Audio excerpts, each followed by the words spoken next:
भूतिया हवेली का रहस्य। रात का सन्नाटा था, हवा के झोंके पुराने पेड़ों को हिला रहे थे और चांदनी टूटे फूटे दरवाजों पर अजीबोगरीब छायाएं बना रही थी। राहुल, नेहा और करण, तीनों कॉलेज के स्टूडेंट्स, एक डरावनी एडवेंचर के लिए निकले थे।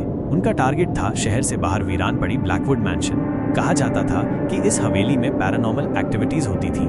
कई लोगों ने वहां अजीब आवाजें सुनी थी, कुछ ने छायाएं देखी थी और कुछ लोग जो वहां गए वे कभी लौटे ही नहीं। पर राहुल को इन सब पर यकीन नहीं था। कम ऑन गाइस, ये सिर्फ कहानियां हैं, राहुल ने कहा। फिर भी हमें सावधान रहना चाहिए, नेहा ने धीरे से कहा। उसे हमेशा से ऐसी चीजों का डर लगता था। करण ने एक लंबी सांस ली और कहा, लेट्स गो। हवेली का गेट जंग से भरा हुआ था। जब करण ने उसे धक्का दिया तो वो चरमराते हुए खुल गया। अंदर घना अंधेरा था। उन्होंने अपनी फ्लैशलाइट्स ऑन की। उनके कदमों की आवाज हवेली की दीवारों से टकराकर गूंज रही थी। यहाँ अजीब सी महक क्यों आ रही है? नेहा ने नाक पर हाथ रखते हुए पूछा। शायद पुरानी लकड़ी और सीलन की स्मेल है, राहुल ने कहा। लेकिन करण को ऐसा नहीं लगा। उसकी नजरें एक कोने में रखे पुराने पेंटिंग्स पर पड़ी। एक पेंटिंग में एक आदमी खड़ा था जिसकी आंखें अजीब ढंग से चमक रही थी। ऐसा लग रहा था जैसे वो उन्हें घूर रहा हो। गाइस, मुझे ये पेंटिंग सही नहीं लग रही, करण ने कहा। राहुल ने हंसते हुए कहा, it's just an illusion bro. लेकिन जैसे ही उन्होंने आगे कदम बढ़ाया, अचानक हवेली की लाइट्स तेजी से झपकने लगी और एक ठंडी हवा उनके बीच से गुजरी। अब तीनों को थोड़ा डर लगने लगा था। लेट्स स्टिक टुगेदर, नेहा ने घबराते हुए कहा। वे धीरे धीरे आगे बढ़े और एक पुराने लाइब्रेरी रूम में पहुंचे। वहां बिखरी हुई किताबें थीं।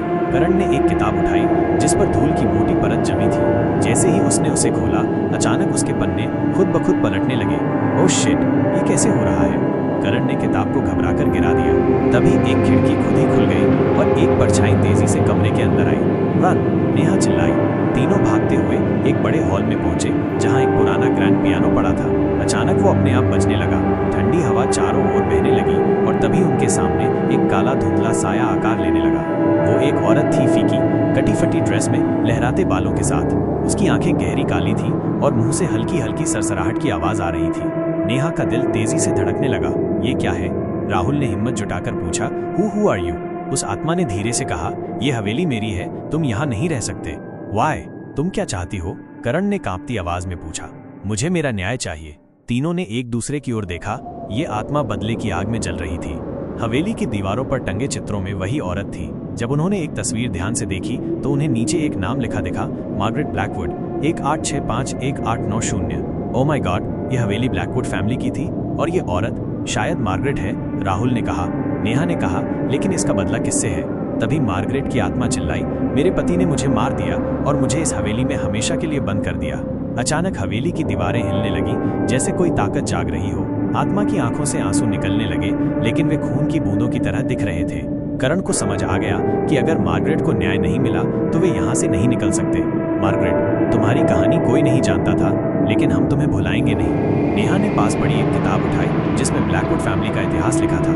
उसमें साफ लिखा था कि मार्गरेट की हत्या उसके पति ने कर दी थी, लेकिन किसी को इसके बारे में नहीं पता था। हम तुम्हारी कहानी दुनिया को बताएंगे, राहुल ने वादा किया। तभी मार्गरेट की आत्मा ने एक लंबी चीख मारी और अचानक वो रोशनी में बदल गई। हवेली फिर से शांत हो गई। जैसे ही आत्मा मुक्त हुई, हवेली की खिड़कियां धीरे धीरे खुलने लगी।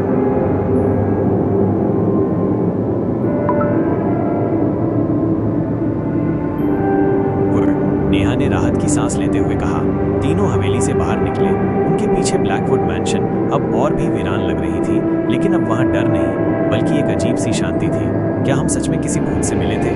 करण ने जाते जाते कहा। राहुल ने मुस्कुराकर कहा, हू नोज, लेकिन एक बात तो तय है, कुछ रहस्य हमेशा अनसुलझे ही रहने चाहिए।